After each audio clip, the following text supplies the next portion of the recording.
देखिए, जैसे ही पूजा Khedkar case viral होने लगा है, वैसे ही बाकी टॉपर्स के ऊपर भी अंगुली उठना शुरू हो गई है।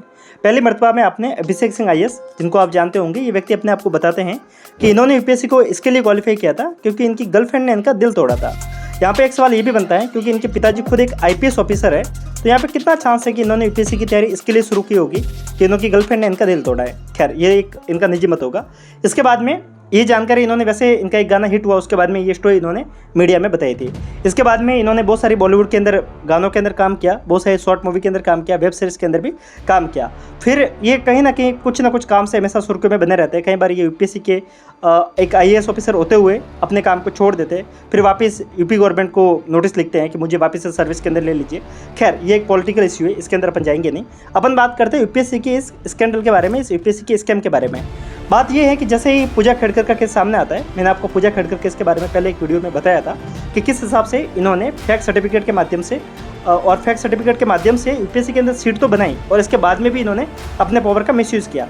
जैसे ये केस वायरल हुआ तो बाकी टॉपर्स के ऊपर भी अंगुली उठना शुरू हुई।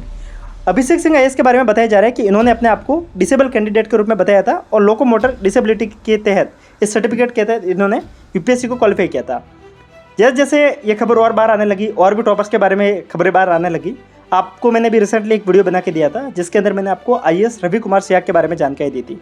रवि कुमार सियाग आप जानते होंगे, हिंदी मीडियम के एक टॉपर है, जो कि काफ़ी ज़्यादा पॉपुलर टॉपर में से एक टॉपर है, क्योंकि जिस समय इनका सिलेक्शन हुआ था उस समय अब रैंक फर्स्ट की इतनी चर्चा नहीं हुई थी जितनी रवि कुमार सियाग की हुई थी। यूपीएससी यूट्यूब के ऊपर ट्रेंडिंग फर्स्ट पे ये थे, तो इसके कारण इनका नाम भी बीच में सुर्खियों में आ रहा है अभी, क्योंकि इनके बारे में जो बताया जा रहा है कि ये ऑलरेडी सर्विस में थे और ये 2018 से यूपीएससी में सेलेक्ट हो गए थे। इसके बाद में 2019 में भी सिलेक्ट हुए थे, तो ये ऑलरेडी सर्विस में थे।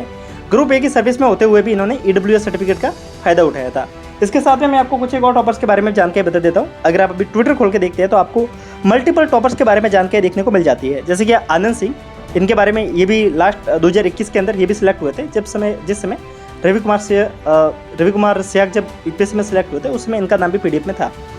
आनंद सिंह, इन्होंने 2019 में यूपीपीसीएस में ईडब्ल्यूएस लगाया और ये वहाँ पर सिलेक्ट हो गए थे। इसके बाद में 2020 में फिर इन्होंने ईडब्ल्यूएस के माध्यम से हाथ मारा और फिर वो आईआरएस के पद पे सिलेक्ट हो गए थे। इसके बाद में इन्होंने फिर यूपीएससी 2021 में ईडब्ल्यूएस सर्टिफिकेट को मारा और फिर वापस यूपीएससी के अंदर सिलेक्ट हो गए। तो बात ये बनती है, यहाँ पर एक सवाल ये भी बना, भी रिसेंटली एक वीडियो बना के डाला, तो काफ़ी लोग मुझे बोल रहे हैं कि ईडब्ल्यूएस सर्टिफिकेट में पेरेंट्स की इनकम मांगते हैं। मैं आपको बता दूं, अगर आप सही से नहीं जानते हैं तो ईडब्ल्यूएस सर्टिफिकेट के लिए आपकी फैमिली की इनकम मांगी जाती है, न कि आपके पेरेंट्स की इनकम मांगी जाती है। और अगर आप आपके फैमिली के हिस्सा नहीं हैं तो बात अलग है। जहाँ तक मुझे, जितनी मेरी समझदारी है, हर एक व्यक्ति अपनी फैमिली का हिस्सा तो होता है। तो अगर कोई व्यक्ति खुद ग्रुप ए सर्विस के अंदर है तो उस व्यक्ति को कैसे ईडब्ल्यूएस के लिए वो एलिजिबल हो सकता है और वो कैसे इस रिजर्वेशन का फायदा उठा सकता है, ये सवाल बनता है। यहाँ पे सिर्फ और सिर्फ यूपीएससी के ऊपर अंगुली उठाने से बेटर है कि यूपीएससी की बाकी एजेंसी लाइक डीओपीटी, जो यूपीएससी के ऑफिसर की नियुक्ति करता है और इनको बाद में कैडर भी यही अलॉट करता है, तो डीओपीटी पे भी एक सवाल उठता है, क्योंकि ये यूजली डॉक्यूमेंट वेरिफिकेशन के लिए काम करता है। तो डॉक्यूमेंट वेरिफिकेशन कैसे हुए, और यहाँ पे एक सवाल ये भी बनता है कि यूपीएससी अगर इस समय इसके ऊपर सही से कार्रवाई नहीं करता है तो अब बाकी लोगों को भी पता चल गया कि इस हिसाब से फेक सर्टिफिकेट बन सकते हैं। और अगर आप ढंग से देखते हैं तो आपको पता चलता है कि जो एलाइट क्लास है, जो पहले से ऊपरी स्तर पे हैं, जिनके फादर ऑलरेडी ब्यूरोक्रेट्स में, और अगर आप अभी देखेंगे कि जितना ज़्यादा ये करप्शन की खबरें सामने आ रही है उसमें यही देखने को मिलेंगे कि जितने भी कैंडिडेट हैं उनके पेरेंट्स ऑलरेडी या तो ब्यूरोक्रेसी में हैं या फिर बहुत ज़्यादा एलाइट क्लास से वो बिलोंग कर रहे हैं। तो आपको समझ में आएगा कि अगर यूपीएससी इसके ऊपर अभी एक्शन नहीं लेती है तो इस एलाइट क्लास के लिए इस तरीके का करप्शन करना, इस तरीके का फ्रॉड करना और ज़्यादा आसान हो जाएगा। पहले लोगों को पता नहीं था, अब लोगों को पता चल गया कि डिसेबिलिटी का फेक सर्टिफिकेट बनाकर भी यूपीएससी में सिलेक्ट हो सकते हैं। ऐसे एक कैंडिडेट नहीं, मैंने आपको अभी पहले भी एक वीडियो बना के दिया था जिसके अंदर और भी कैंडिडेट के बारे में मैंने आपको जानकारी दी थी, जिसके अंदर आपको एक टॉपर के बारे में मैंने आपको जानकारी दी थी। Let me say you tell you something like, आप इनके बारे में आप जानकारी लीजिए। इनका नाम है विजय वर्धन, जो कि यूपीएससी 2018 में 104वीं रैंक के साथ में आईपीएस बने थे।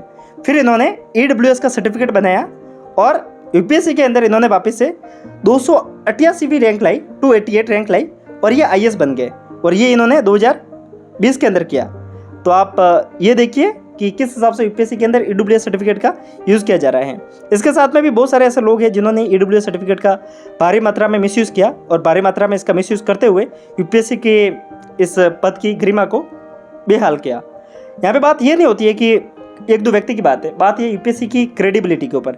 जब बात आती है यूपीएससी को लेकर, तो यूपीएससी के बारे में आज भी ऐसा बोला जाता है कि इंडिया की नहीं पूरे वर्ल्ड की सबसे बेस्ट सर्विस में से एक सर्विस है।